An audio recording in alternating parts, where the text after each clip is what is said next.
Olá, sou Consuelo Rezende, professora de Sociologia, e hoje nós vamos estudar a semana 2 do PET 3 do terceiro ano.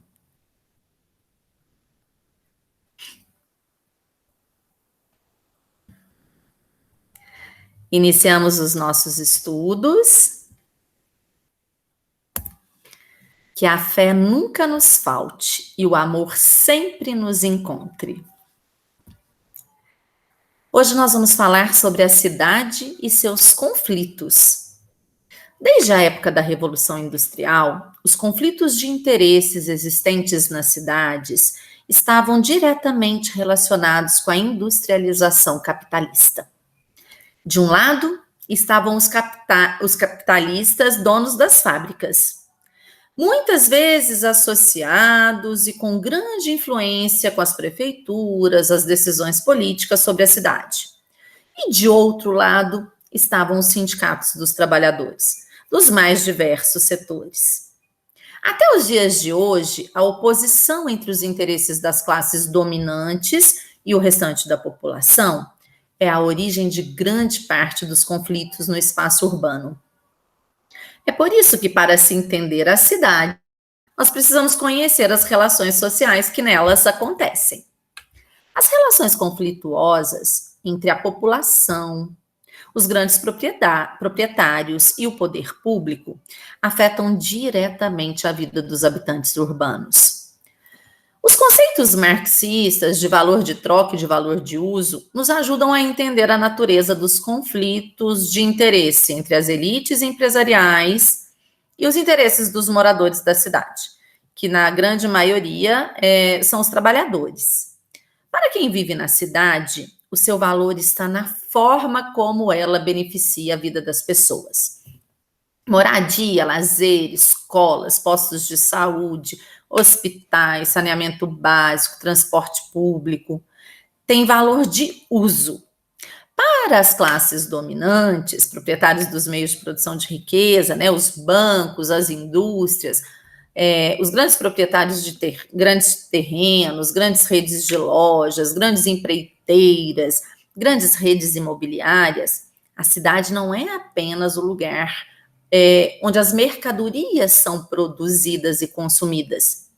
Para elas, a própria cidade é uma mercadoria. Então, além do valor de uso, ela tem também um valor de troca.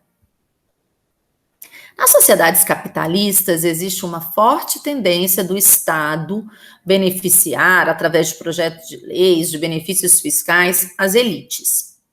O avanço do interesse privado sobre o interesse público é uma das consequências da ideologia neoliberal.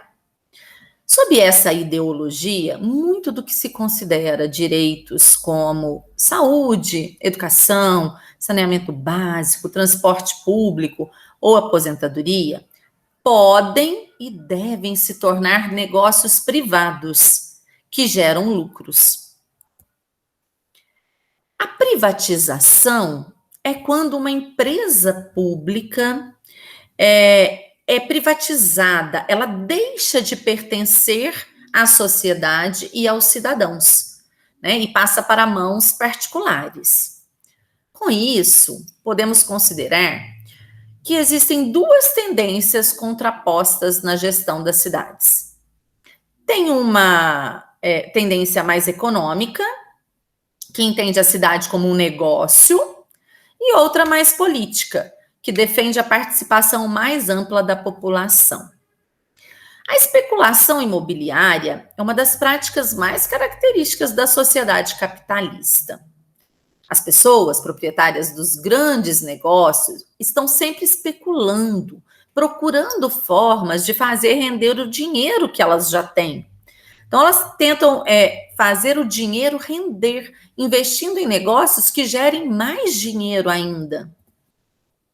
Que tem uma foto, uma simulação de um projeto fruto da especulação imobiliária sobre o espaço urbano da cidade do Recife, em Pernambuco.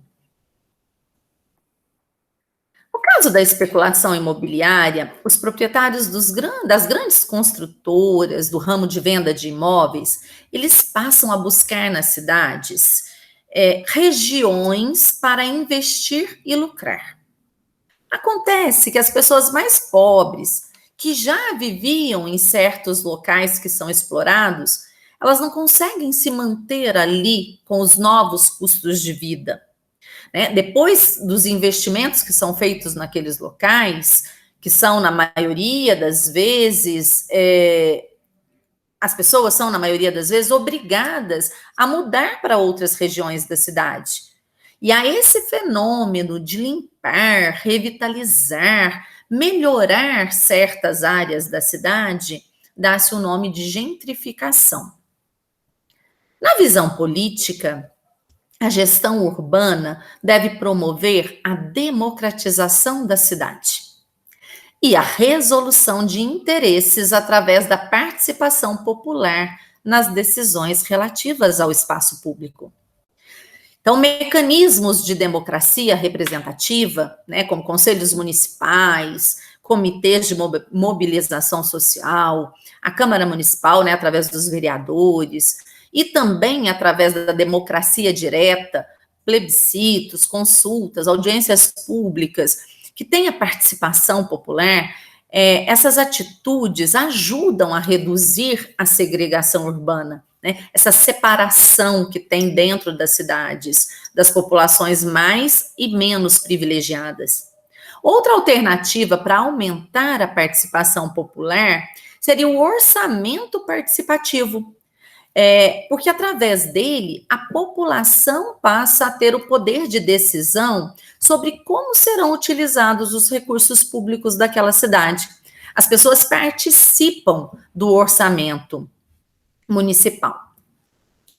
Tem uma foto também, né, fazendo uma referência, limpando a cidade para a Copa e os Jogos Olímpicos. Quando faz essa limpeza, as pessoas menos privilegiadas sempre sofrem, porque elas são obrigadas a se retirar e procurarem outros lugares onde elas consigam sobreviver com a pouca renda que têm, né?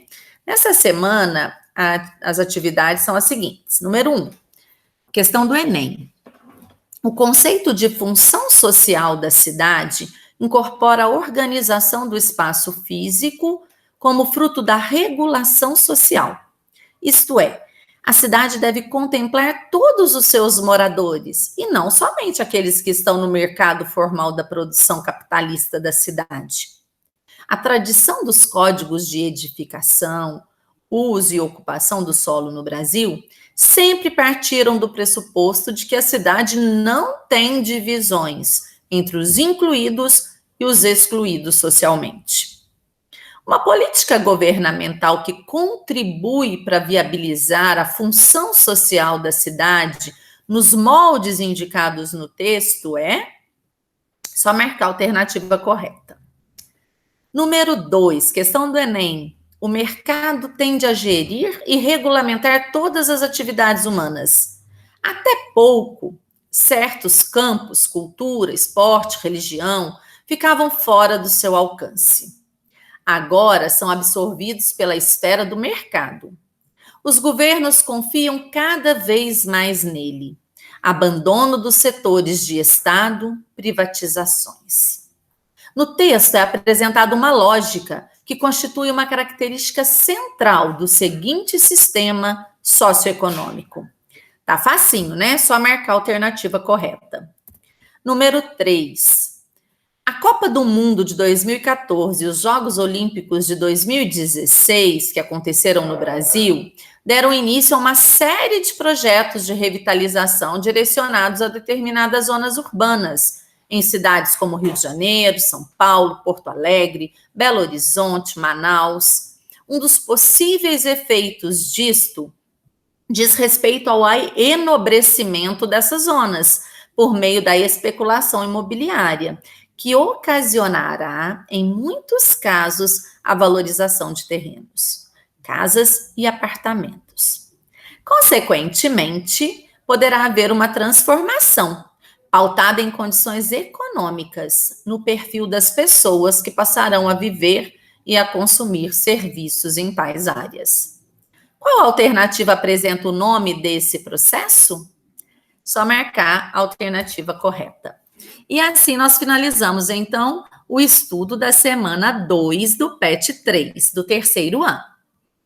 Semana que vem a gente volta com conteúdo novo.